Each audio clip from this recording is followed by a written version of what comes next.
Psst. How was the first brick factory built without bricks? Did the egg come first or the chicken? How did the person who invented the clock set the time? Ah! Please! I have to get up early for the exam tomorrow. Do fish ever get thirsty? Oh my god, wait a minute. If corn oil is made of corn and vegetable oil is made of vegetables, then what's the baby oil made of? Imagine this happening to you. You come back tired and tomorrow you have work. As soon as you lie down in bed and try to sleep, you find dozens of questions of this type occupying your brain. Why do these questions mostly came to us at night rather than in the morning or any other time of day? Is there a relationship between these overthinking questions and nighttime, or this is just a coincidence? Welcome to the Midnight Questions channel. Tonight we will answer the question, why do we get questions in the middle of the night? If you are new to the channel, don't forget to subscribe and activate the bell so that you can watch the videos first. A lot of people have difficulty sleeping because of the nighttime thinking. As soon as they lie down in bed, they start thinking about the different situations and feelings that happened throughout the day. The ideas that they want to implement tomorrow or after 600 years. You may also find yourself pondering deep existential questions. All of this can cause anxiety and tension in some people and make them wake up tired the next day. But why is all this happening? Why is the overthinking creature inside your brain most active and energetic in the middle of the night?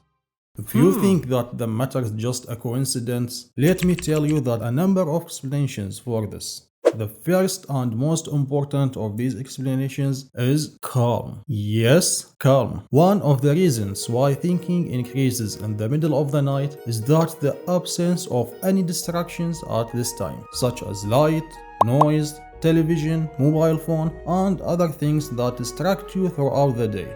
Haven't you noticed the amount of outside the box ideas and creativity that comes when you are in the bathroom? That's also because the bathroom environment is considered a calm environment and free of distractions.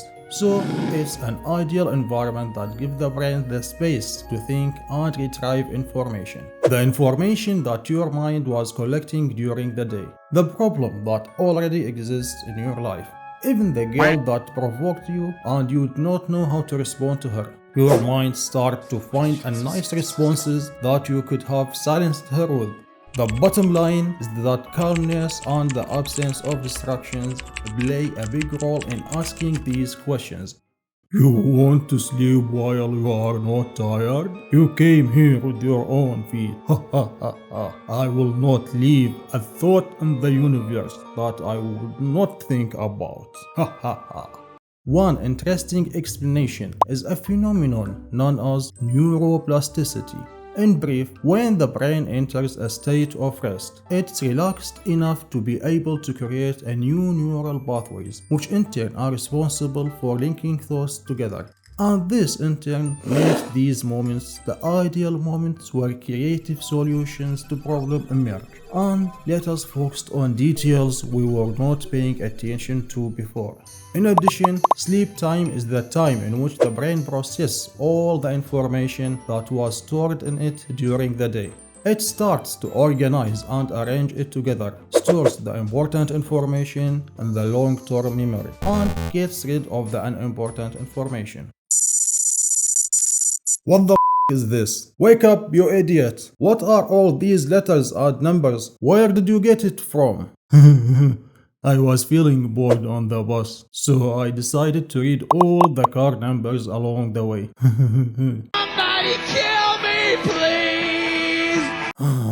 I wish I had a better body than this one.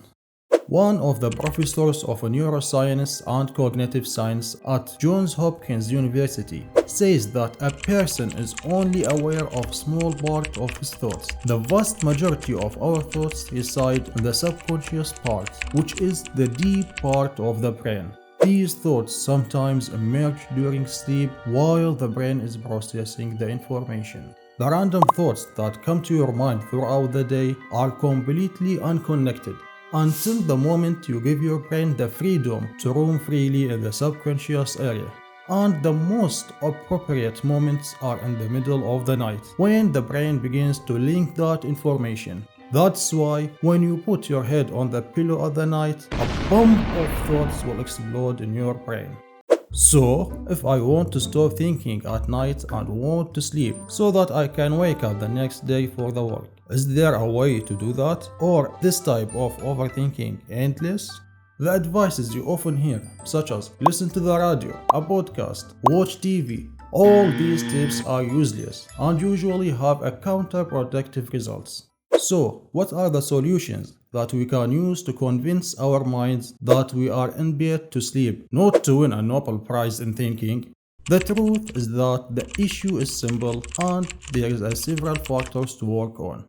Let's start with the first influencer factor. But before we know it, we must offer all thanks to the scientist who ruined the biological clock in humans.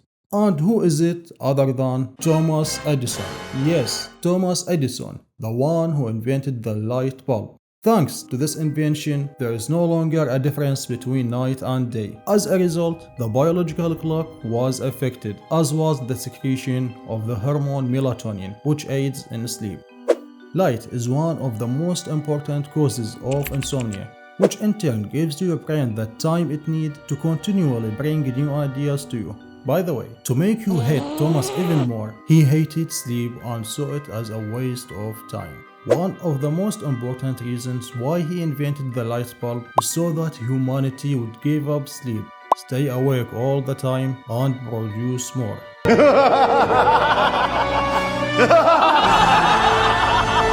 There's no doubt that this invention was one of the most important in the human history and provided humanity with a great opportunity for development, but it had a real impact on humans.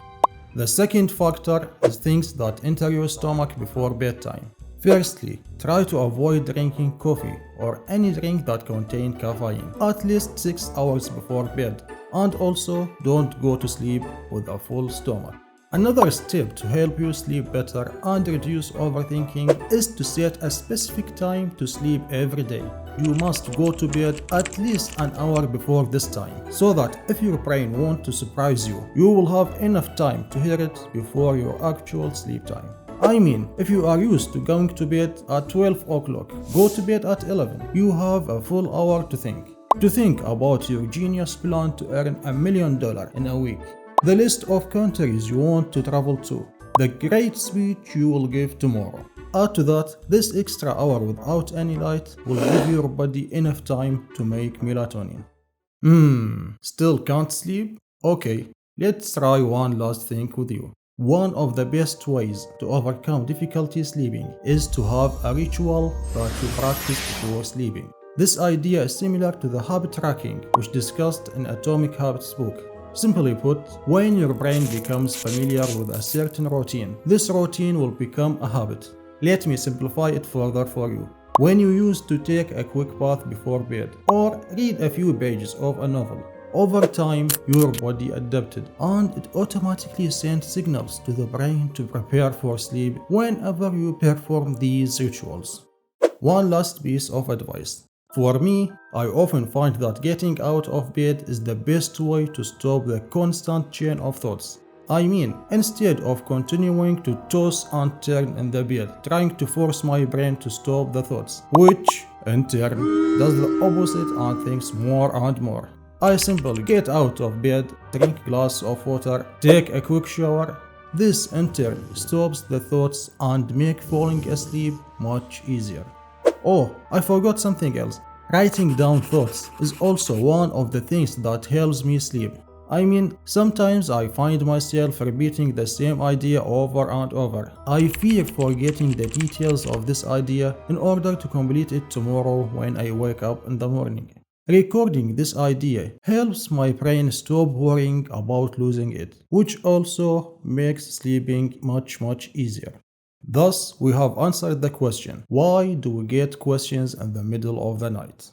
If this is your first time entering the channel, in this channel we answer questions that may come to your mind while you are lying in bed in the middle of the night and you can't sleep. As usual, if there is a question that comes to your mind in the middle of the night and confuses you, Write it in the comments below the video so we can answer it for you. If you like the video, don't forget to like and share.